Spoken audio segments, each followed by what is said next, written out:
The sea holds numerous secrets, both on the surface and below.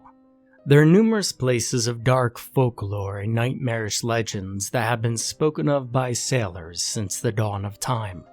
It is likely that any age-old mariner will speak of ghostly myths regarding the spectral Flying Dutchman ship that had been seen haunting the sea at night by their grandfathers' grandfathers. Or perhaps they'll discuss the horrors of the Green Sea of Darkness, spoken of by Arabic, Spanish, and Portuguese sailors many centuries ago. There was a squalid, run-down nautical town that was abundant with stories about sailors who had witnessed unusual happenings in their local ocean. There were so many of them, it was difficult to figure out which were true and which were fictional. Tales of underwater cities filled with eerie and bizarre beings that abduct sailors with unknown technology, and strange glows in the sky would be a signal that its inhabitants were rising from the depths to do so. Belief in hideous, enormous sea monsters was still very much alive in this place.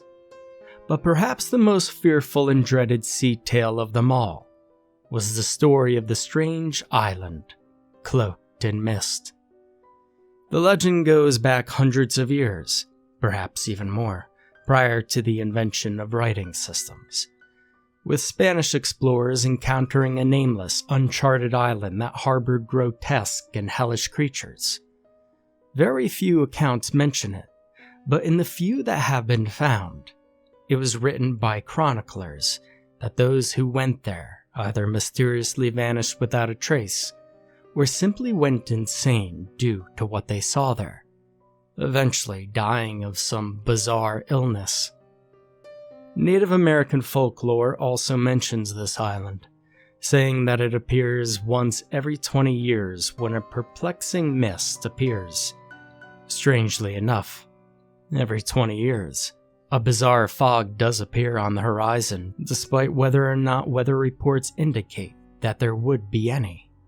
Legend has it that shamans, with their advanced knowledge of magic and the dark arts, who lived amongst indigenous people during that time, tried their best to seal away the horrible monsters and phenomenon that existed on and around that island, which served as a gateway to the unknown realms.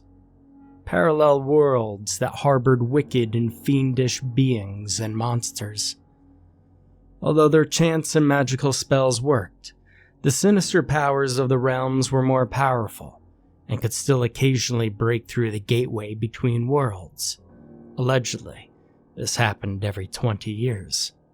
Due to this legend, the locals see an eerie and chilling fog develop out of the sea, and they claim that the fog is created by evil forces of the realms and do not set sail at all that day, fearing that they may encounter terrible, unspeakable horrors mentioned by Spanish chronicles and the indigenous accounts. It is also claimed by a handful of scholars that an unknown island that functions as a portal between Earth and the unknown realms is described in an ancient nameless text known today as the Book of Lost Secrets. Some believe there is a connection between the island mentioned in the book and this mysterious island that appears without any rational explanation. Others believe that the same fog that appears is related to an incident that occurred in the 1930s in a nearby town named Angel Lake.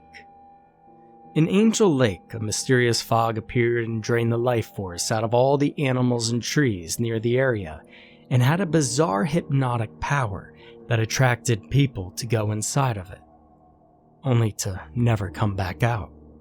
The town was abandoned and has never been inhabited since.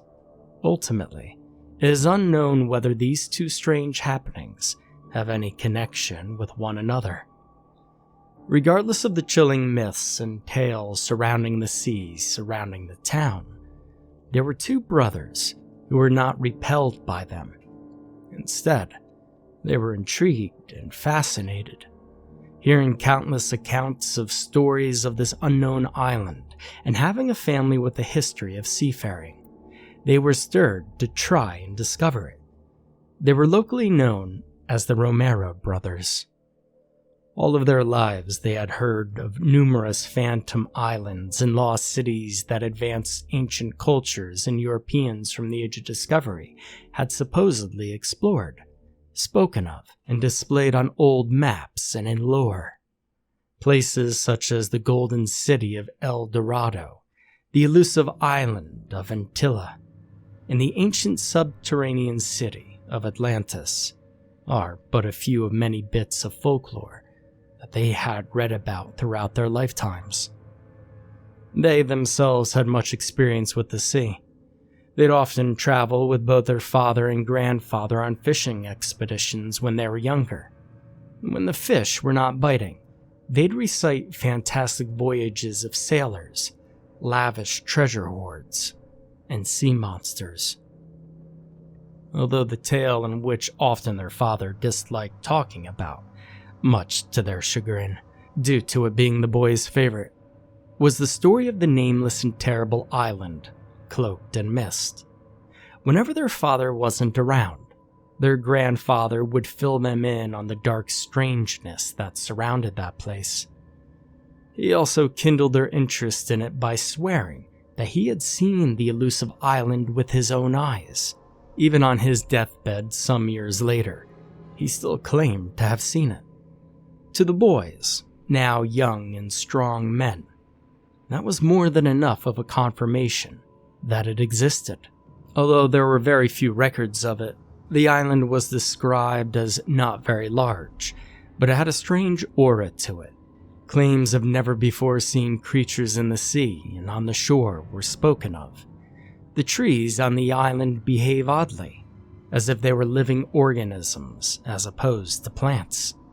The sky would suddenly appear very different from the sky we knew above the island, and there was mentioning of sinister beings inhabiting the island. Age-old documents written by Spanish chroniclers claimed they could see goblins lurking about the place, and deformed half-human, half-animal things howling and staring at them from the darkness of the woodlands. Overall, it provided very unnerving stories about the place. The environment in which these tales took place also brought a chill to whoever read the chronicle's spine. This town, as explained earlier, was beside a vast, desolate sea. The water was never inviting, always appearing grim with a mixture of sickly green and grayish color, and dead fish, for some unknown reason, would often wash up on the shore. It was not uncommon if the fish were already rotting from death, or even just bare bones when they did so. Seagulls and albatrosses rarely flew by, as if intentionally avoiding the place. The waves were highly unstable at varying times, defying our knowledge of tides and patterns of the world's oceans. And sometimes, the water would be totally calm and silent. Other times, it would be ferocious, creating colossal and deadly waves that would only be seen during the most intense hurricanes. As fate would have it, the two young men had heard that the 20-year mark of the island's supposed reappearance was at hand. Both intrigued and excited by this, the two decided to prepare for the journey in the very early hours of the morning. They had planned it months in advance. They would take one of their now elderly father's motorboats and take it far into the sea. If they located the ethereal mist, they'd head towards it. If, after a few hours, they spot nothing, then they would head back and conclude that the whole story was just a hoax. And when that fateful day arrived at 4 a.m, the Romeros went into the dreary and sunless morning to search for their docked motorboat. Not wanting to draw the attention to themselves, they quickly snuck around the dark and dismal streets. They noticed that the houses appeared even more bleak and lifeless in the early dawn. As they marched quickly but quietly, they could hear the scurrying of furtive nocturnal creatures and the thunderous roaring of the waves in the distance. Even though they had lived in the seaside town their whole lives, the further they ventured closer to the sea, the more it seemed like an unfamiliar and lonely ghost town. There were no lights, no cars on the streets, and no rising sun beginning to light up the sky.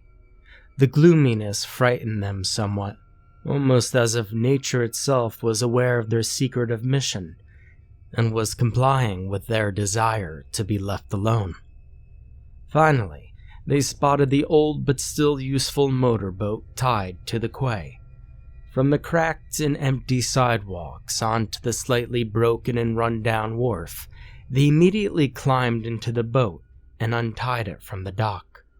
The older Romero was much more skillful and experienced navigator and sailor, while the younger Romero was the more sharp-eyed sibling and had much more acute senses. The older brother put himself in charge of the motor navigation, while the younger one sat on the bow, clutching a pair of binoculars and gazing out into the seemingly endless sea of darkness.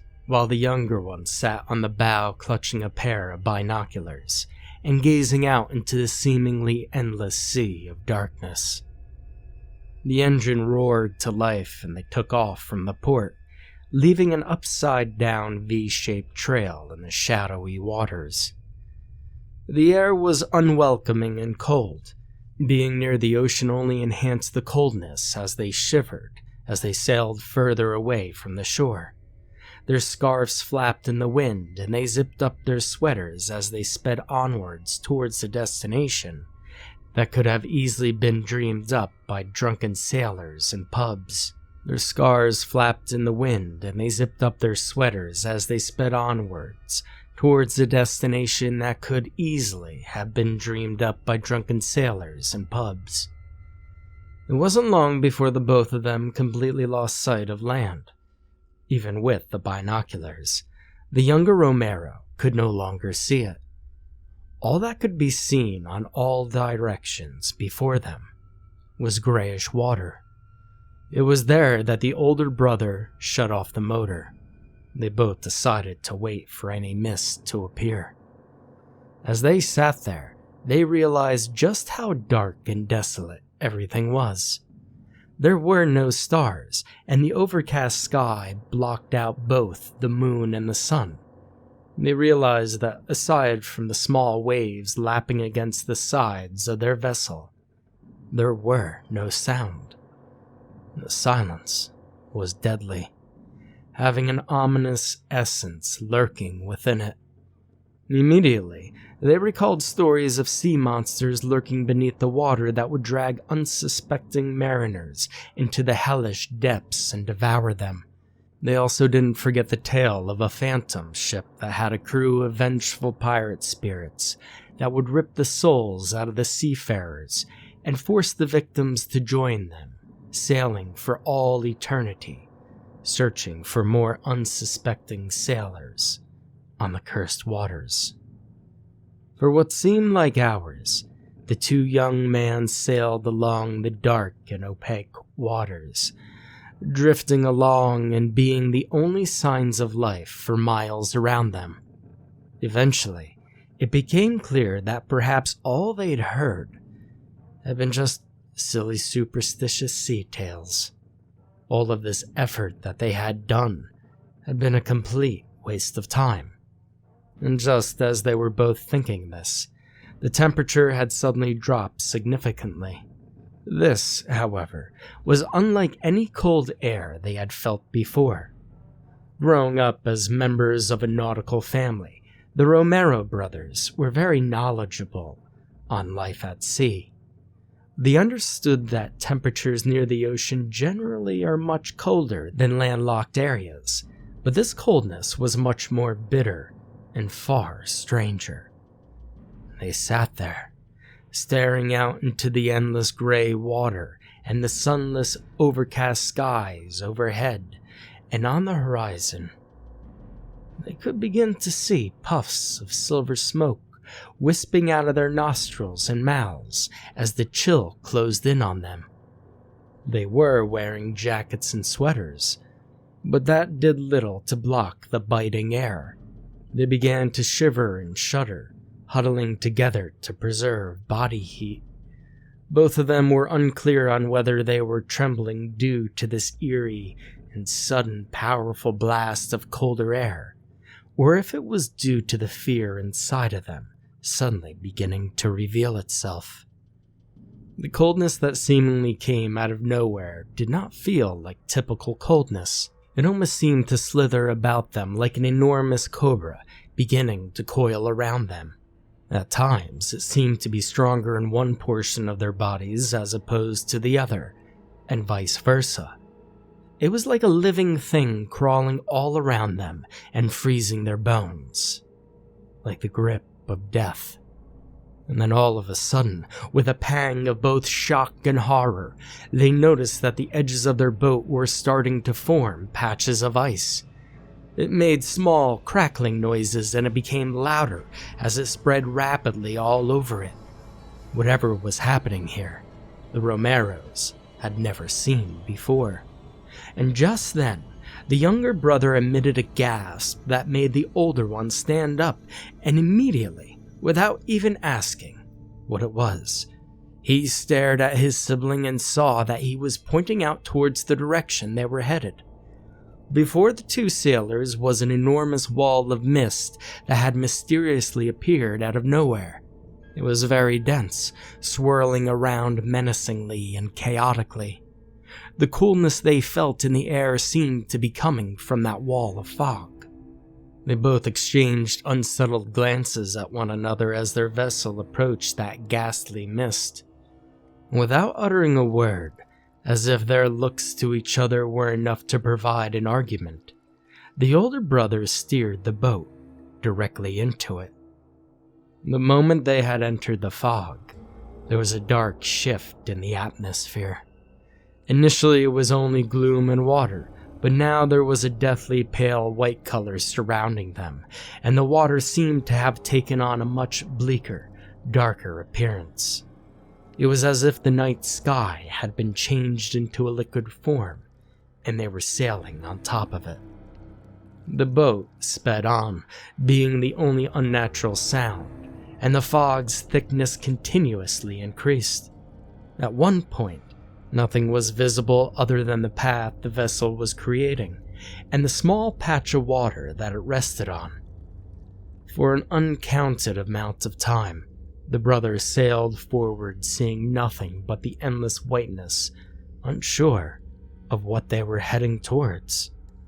And then finally, the siblings agreed that it was best to stop for a moment and see where they were. The younger Romero pulled out his smartphone and attempted to use his GPS to discover their whereabouts. To his astonishment, the GPS indicated that they had hardly even left the shore. But it couldn't have been possible. They had been sailing away for it from hours, or at the very least, it had felt that way. He refreshed it multiple times, but it still provided the same coordinates.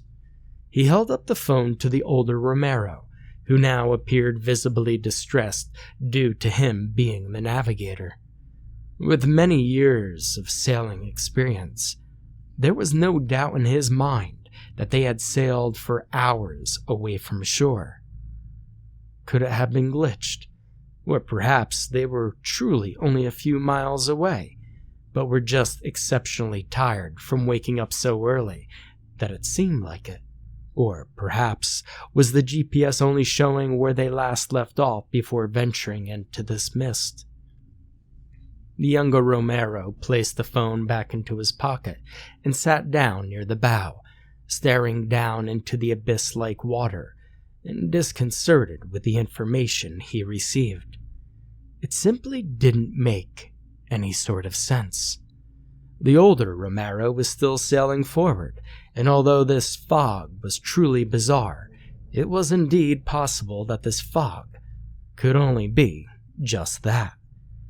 He also felt somewhat guilty for his brother seeing him cold and exhausted. This all seemed for nothing. He was just a hair away from admitting all of this to be folly when his brother shot up from his seat and cried out with a terrified look on his face. The older brother immediately left the motor and peered over the vessel. There were thousands of strange, grotesque amphibian or fish-esque creatures swimming within the ocean. They were shining with a mysterious light glowing around their bodies. They had the appearance of fish, but they had bulging frog-like eyes that looked to be rapidly shifting left and right. They were transparent, and one could see their organs and entrails inside of them glowing with a faint blue color. Their arms were small and thin, with 2 clawed fingers and a thumb attached. The unsightly beings also opened and shut their mouths repeatedly and non-stop. Furthermore, there also appeared to be uncanny jellyfish-like things of various sizes hovering on the surface of the water. They were see-through and were orange in color, and they seemed to be glowing similarly to the frogfish beings. Even deeper in the water, they could see bizarre silhouettes of unknown sea creatures, some grotesquely large and others very small. The pair of brothers stared wide-eyed and their mouths agape at the unnatural and hideous creatures swimming all around them. They weren't fascinating or unique to look at. Instead, they had kind of a loathly, terrifying appearance that is too difficult to truly describe. The way those menacing jellyfish things swam and floated with their long tendril arms, jittering and slithering about wildly. As they stared at these horrible sea creatures, something even more spine-chilling happened. All the sea creatures scattered and seemingly disappeared completely when a perplexing and haunting noise emitted from the distance outside of the mist. It was difficult to explain in words, but it sounded like a very strong wind blowing, like muffled rumblings of thunder combined with an eerie sort of whistling and a hollow, howling sound that is somewhat comparable to the haunting songs that whales create. The Romeros stared up into the gloomy sky as they heard these unsettling noises and sounds coming from the distance, almost hypnotizing them with its paralyzing effects. The more they listened, the more it grew in its menacing frequency. To add to the horror was that the more it went on, the more other different disturbing sound effects seemingly joined in. Some of those horrible sounds included something that resembled a human infant with a baritone voice, both sobbing and screeching. A sort of noise that resembled the music of planets that are only heard with specialized recording equipment, and the nerve-wracking cries of some unknown creatures. Just to hear these sounds were enough to make the siblings' skins crawl. And then, just as mysteriously as it had happened, the fog began to part slowly. At first glance, it appeared like some sort of spectral mountain formation was rising from the water. It didn't appear natural at first, almost as if it were painted by the hand of a god. There were strange stripes and patterns of oranges and purples and reds all over it, and the sand on the shore had a robin's egg blue color to it. Could it be the mysterious island that they had heard all the stories about for years? Is it possible they finally encountered it? The nameless island was described as being unusual in appearance, and strange sounds that sounded unlike anything of this earth were said to be heard when one approached it. But there was more to this phantom island than just a mysterious appearance. Even the sky around it was odd. Stars dotted portions of the sky, but these stars were not like the stars the 2 young men had seen before. A few were brighter than the others, and a few glistened repeatedly, almost aggressively. The brightest star was in the center of the sky, like the sun if it had been shrunken down and its flames dimmed significantly. What was happening? The sun should have been rising by now, but instead it appeared like a night sky, as if no time had gone by at all. To further complicate the situation, the stars they were gazing at did not even appear like ordinary star constellations. Did they travel to another planet somehow? Another dimension or world? What were these bizarre and unsettling alien creatures in the sea? Regardless of their growing fear, the Romero brothers sailed on, reaching the shores of this eldritch island. When they dropped anchor, the sand was not warm. It was cold, very cold. It was as if it were large chunks of ice were grounded into powder and scattered everywhere. It glistened like pieces of diamonds as they entered the island, but it wasn't pleasant. As they moved forward, they saw trees unlike they've ever seen before. They were similar to pine trees, but they had unnerving finger-like branches that seemed to move without any wind. Reeds and bushes were all over, but they appeared to be more like bones than plants. They were gray and skinny. The siblings saw shadowy critters scurry furtively up and behind trees and under bushes. The only creature in which they got a clear image was the shadow of what appeared to be a hare, only larger, more deformed, and gaunt. It took leaps that were much longer than a typical hare's as well. At times they'd see shadows of a large winged creature fly overhead, and when they'd gaze up, it would be gone. It didn't appear like the silhouette resembled an eagle or a falcon. It appeared more like a giant bat, and it didn't make any noise. The only thing that could be heard when this animal, or whatever other name would be suitable for it, flew by would be the sound of its powerful wings slowly flapping, or the wind when it moved. Small pools of water would be scattered around the nameless island, with the water having a clearness to it that was not refreshing nor inviting. The water almost shined like glass, but it had a sickening greenish tinge to it. It's difficult to say what it was, but the water felt like it was poisonous for a human to drink. When they peered inside, they could see what seemed like pearls at the very bottom of it. Only as they observed more closely, they weren't sure if they were small organisms that glowed in the depths of the pool, or if they were the eyes of some sort of indiscernible massive creature staring back at them. The more they stayed there, the more they felt fear beginning to churn inside of them.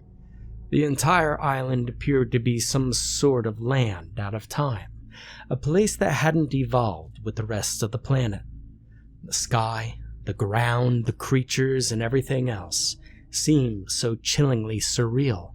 Could it be that they stumbled into some sort of lost dimension? Or perhaps a place in existence that only appeared after a certain amount of time for some unknown reasons? They came through fog.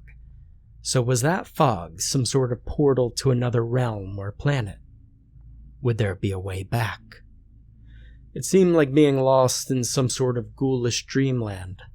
Nothing appeared remotely similar. It was as if they had traveled into the mind of some sort of psychotic painter, and they were lost in the maddening depths of his twisted imagination of creating strange worlds. Observing their surroundings, it was as if everything had turned mad. Glowing orbs that may have been the eyes of sinister critters spoken of by the Spaniards and indigenous shamans were observing them, glowing for a few seconds and then disappearing into the darkness, only for other eyes to shine evilly in another location. Then, an ear-piercing and nightmarish sound shattered the silence of this unknown land. It sounded like hysterical sobbing coming from behind a copse of trees. It resembled a young woman weeping hysterically. The two brothers stared at each other, and then they turned in the direction of where the cries were emitting from. As they both approached the pack of trees that seemed to conceal whomever the weeping was coming from, they both drew back in utter horror. A hideous black frog-faced creature with bulging purple eyes and multiple tendril legs stared up at them. The two stared wide-eyed in fear at the monstrosity that was now crawling towards them, its mouth opening and shutting repeatedly with loud, screeching cries.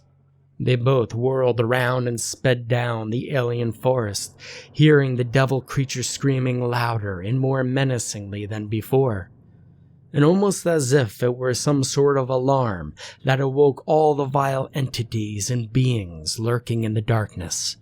They felt slithering vines like tentacles wrapping around their ankles and shins. Trees eerily seemed to come to life and reach down for them with their crooked, horrible, branchy fingers. The forest came to life, with horrid sounds and evil eyes glowing even more brightly than before. They all appeared in the shadows. Everything turned mad as they dashed deeper and deeper into the unknown, with hellish invisible things at their heels. The younger brother then grabbed his older sibling. He threw them both out of the way of the horrid things that were chasing him, both of them instinctively knowing to lay low. They could hear terrible, indiscernible howls and screams coming from unseen forces as they faded away. Shaken and disturbed by that, they both slowly stood up and glanced at each other nervously. This was no longer just a curious expedition. It now became a hideous maze of horrors. They knew they needed to leave. But where did they drop anchor? How would they be able to find the sea once again? Their only choice was to head in a random direction and hope that they would stumble upon their vessel. They wandered through endless woodlands of eerily shaped trees and bushes, still hearing the calls and shrieks of bizarre unseen creatures. The sky overhead still retained its never-before-seen pattern of stars. But what was strange was that at the foot of the mountain, they spotted a moderate-sized cave. The brothers stared at it mindlessly, as if it had some sort of hypnotic hold on them. The pair of sailors began to take slow, noisy steps towards it. All of the ice-like crystals seemed to shine more vibrantly around it, and surrealistic gong noises seemed to be emitting from it. The closer they got, the more menacingly lurid the shining became, and the gong sound became mixed in with demonic chattering and growls. As they were only a few steps away from the entrance to it, they began to see a very bone-chilling glowing within the darkness. At first, it seemed like a glowing insect shape wandering around aimlessly. Appendages were visible as it wandered in circles, as if searching for something on the ground. As their eyes became more adjusted to the darkness, it became clear that it wasn't a humanoid shape, nor was it searching on the ground. Instead, that's how its body naturally was. Whether it was crawling or slithering was too hard to determine. Then other glows began to appear, moving in a similar grotesque manner. The weird gong-like noises were coming from them. It was as if this bizarre, otherworldly humming sound effect was their own language or form of communication. After seeing how blasphemous and horrifying these atrocious beings were, the younger Romero couldn't help but shriek out in horror. Once he did, the cave dwellers immediately stopped whatever it was they were doing, and all of their repugnant bodies turned towards the brothers staring inside the cave. The extra-dimensional gong noise became even louder, more energized and wicked than before. Their greenish glows seemed to shift between bright green to a bizarre red, and then back to green with each pulse of some reflex or organ. And right before they turned and dashed away from this nightmarish scenario, they caught a glimpse of what the beings were. The best way to describe them were hellish oozing monstrosities that were a hybrid between a lobster, a scorpion, and a centipede. Their titanic claws snapped ferociously, and they had a foul, sickening yellow-green froth oozing out of the pincers that served as their mouths. Its exoskeleton, or whatever was more accurate to describe the shell or covering on its body, was a nauseating pale white color, but it also had an indigo tinge to it that seemed to appear whenever they jerked suddenly. The brothers then ran as fast as they could, maddened with utter terror. The abominations chased them out into the perplexing trees and icy sand.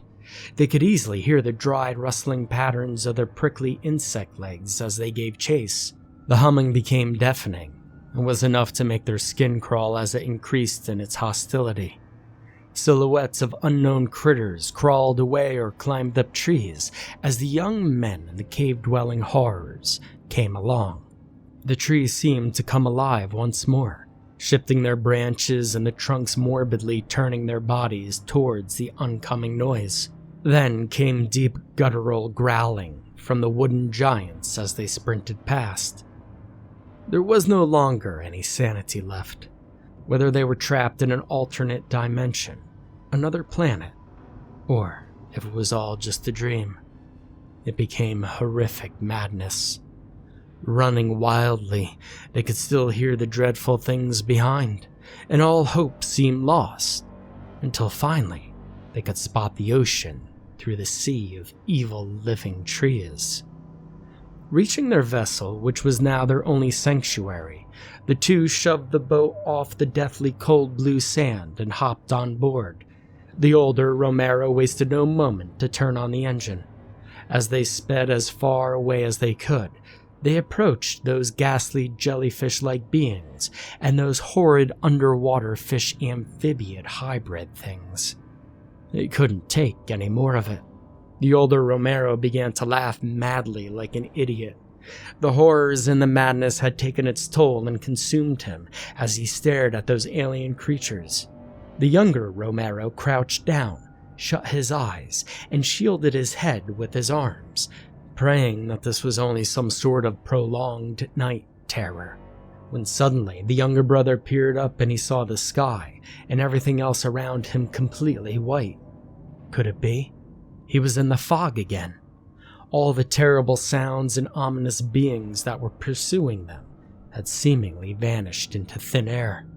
The younger Romero spotted his brother on the floor of their boat, foaming at the mouth, speaking in strange tongues and muttering to himself.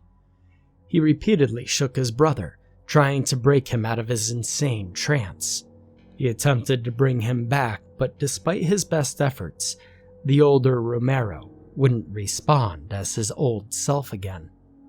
The younger brother had no choice but to take control of the boat and wait out this terrible fog. Eventually, after what seemed like hours just as before, white mist suddenly dissipated and the gloomy ocean appeared once again. Tired and with a sibling who had seemingly lost his mind, the younger Romero guided his vessel back to shore and dropped anchor, carrying his brother as if he were a wounded soldier. The older Romero never recovered from his dreadful experience. Psychologists and physicians were utterly perplexed as to what had happened to him. They were unable to agree upon any sort of diagnosis. Suggestions of some sort of unknown trauma were put forward. What made the situation even more complicated was that he slowly became very ill to the point to where he was constantly sweating and suffering from severe chills. His incoherent ramblings grew worse and more rapid, often breaking into wild fits of rage or fear while screaming in an unknown tongue. 3 years later, he died of what the coroner concluded to be natural causes. This, however, did not explain why the older Romero was found outside laying supine on the sandy floor of the gloomy beach at the time of his death, with a terrified expression on his face. Strangely, he seemed to have died while staring out into the ocean. The younger Romero lived for a few more years himself, outliving his brother by a couple of years. But he was never the same after his ghoulish experience on that haunting and lost island. He became a stay-at-home recluse, avoiding the gaze of anyone whom he passed by, which was often at night, and his hair turned gray as if he suffered from severe nervousness.